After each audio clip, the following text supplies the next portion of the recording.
Dad, we're starting. Start without me. I've got one more lap. Learn to think on your feet, like me. Okay. Welcome to our No Talk Show, episode number 5. We've entitled this one The Foundational Mindset, and we're super excited to share it with you.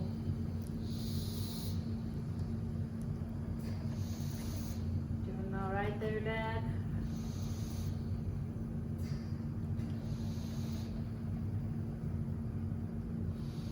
Glad you could make it.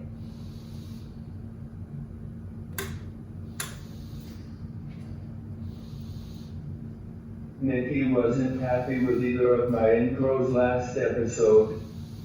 So studio audience, how did Nikki do with my intro today? Dude, it was like awesome. Not up to par.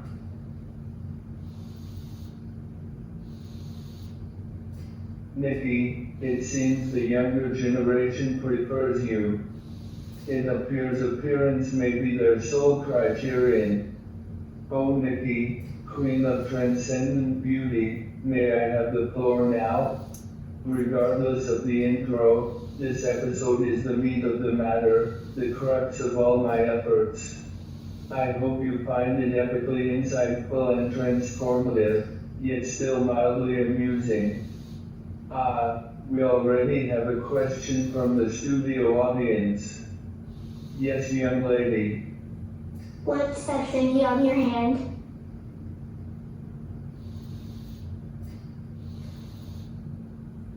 Great question. Sometimes it takes a child to ask the question on everyone's mind. I have new wrist and finger jewelry adapted to extend the useful life of Heather iPad. Wait, I think Heather wants to say something. Oh, Master, my gratitude abounds.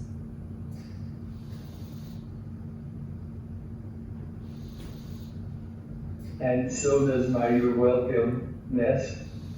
Moving on, nothing to hear here. Soon after my ALS diagnosis, I realized that beyond helping to rear our wonderful family, I hadn't yet made a significant contribution to society. How could I really make a difference in a short time frame? Many societal needs came to mind, but the greatest seemed to be to help eliminate the discord, conflict, and animosity among us, replacing them with learning from and understanding each other. We've all seen the typical debate or argument. Two people or groups of people going at it. Each side digs in their heels. They only listen in order to refute, not to understand nor to consider the value of the opposing view. They may even end on a rather amicable tone saying, let's agree to disagree. Yet they have achieved only the illusion of having communicated. I spent months contemplating how to approach this issue. I was cobbling together a set of tips and skills, but it was too much and didn't feel right. Then I had an epiphany of sorts that eventually led to a simple foundational mindset that does the trick without having to think about which skill to employ. The time has come to reveal to you and to the world what I have termed the foundational mindset for treating each other and self. Here it is in all its glory. Wait for it. Wait for it. Assume good intent, honor human frailty, champion human potential. Let's have a moment of silence in memory of this mindset, of these 3 key phrases. Okay, enough theatrics. Let's say Nikki really botched my intro. Without this mindset, I might tell her you sabotaged my intro, you worthless prick. Never again.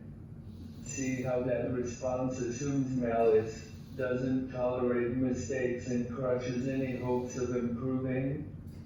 However, with this mindset, I don't even have to think about exact wording or delivery, because it comes naturally. I might say, hey, you tried. Even I, the greatest no-talk show host of all time, mess up sometimes. You'll do better next time. Admittedly, in my case, it would take me several minutes to say this, and I would not have a compassionate, hopeful tone, but rather a simple, boring monotone. You, however, can do better than me.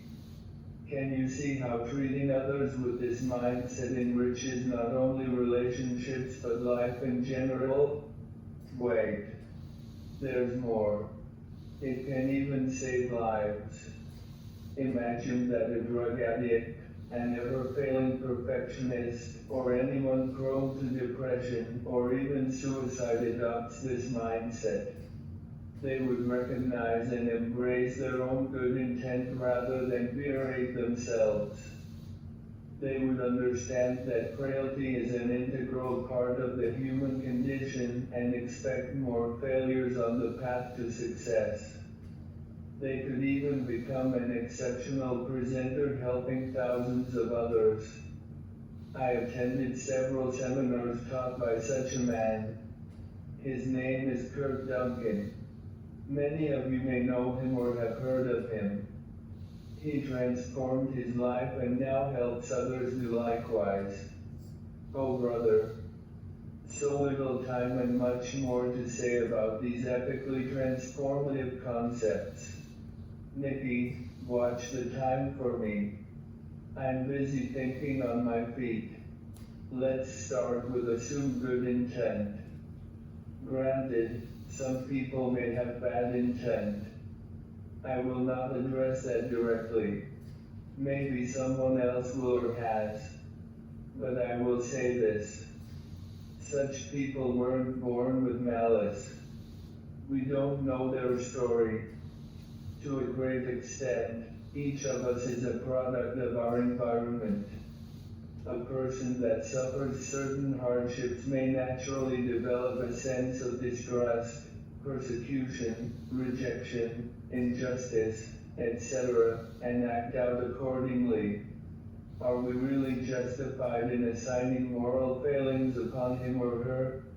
My gut tells me that maybe such a person is desperately hoping that someone, anyone, will see the good in them, and then honor their frailty and champion their potential. I wonder if we ought to always assume good intent, even if it is hidden under layers of camouflage. Oh man, time's a ticking. Moving on to honor human frailty.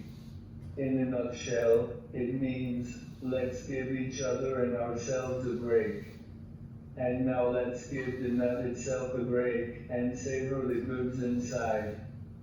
We can all point out many instances of human frailty. But what is our attitude and approach when we or others mess up? I propose we honor mistakes and weakness as essential elements of this human experience and of personal growth.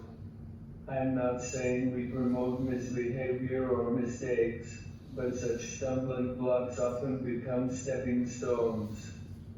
As parents, do we rescue our children on the front end by controlling their every choice so they don't make mistakes?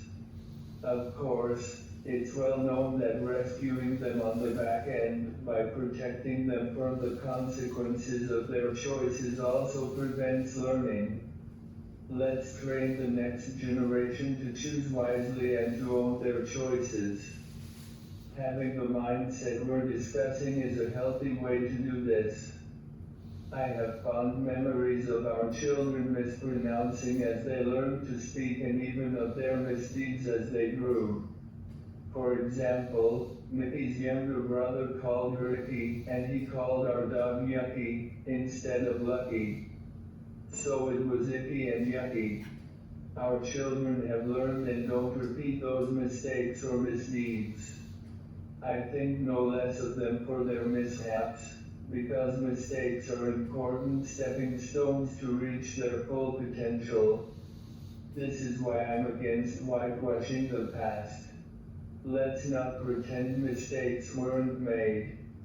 Rather, let's own them and honor them as stepping stones not to be repeated. I'm Amumir. We're out of time and we still have to discuss champion human potential. And it's got a boatload of insightful gems. Regrettably, this episode will have to be continued. It is just too meaty to consume in one meal.